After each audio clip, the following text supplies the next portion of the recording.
ही निवडणूक हुकुमशाही विरुद्ध लोकशाही अशी आहे. सूज्ञ पुणेकरांना हे समजते आणि त्यामुळे ते मला निवडून देतील असा विश्वास मवियाचे उमेदवार रवींद्र धंगेकर यांनी व्यक्त केलाय. धंगेकर आज निवडणुकीचा अर्ज भरणार आहेत आणि त्यावेळी त्यांनी हा विश्वास व्यक्त केलाय. त्यांच्याशी बातचीत केली आमचे प्रतिनिधी कैलास पुरी यांनी. कशा पद्धतीने तयारी आहे आपण जाणून घेणार आहोत. रवींद्र धंगेकर स्वतः आपल्या बरोबर आहेत.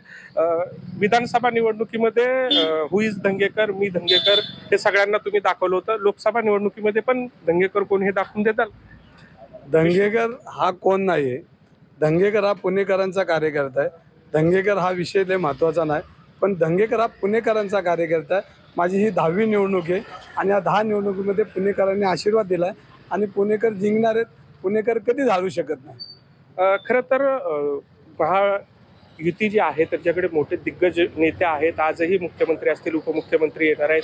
कदाचित अमृत नोनी गॅस्ट्रिन, अपचन, ऍसिडिटी, गॅस्ट्रबल ह्यापैकी तुम्हाला कुठलाही गॅस्ट्रिक प्रॉब्लेम झाला, उपाय एकच, अमृत नोनी गॅस्ट्रिन. पंतप्रधानांची पण सभा होऊ शकते. दुसरीकडे तुम्ही आहात, कसं पाहता तुम्ही?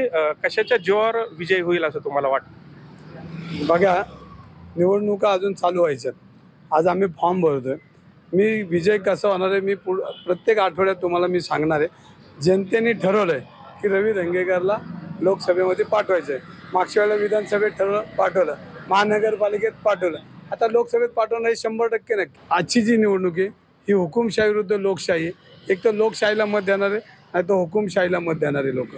तर लोकशाही जिवंत ठेवायची का हुकुमशाही जिवंत ठरवायची, हा निर्णयाची निवडणूक आहे. कैलास पुरी, झी मीडिया, पुणे.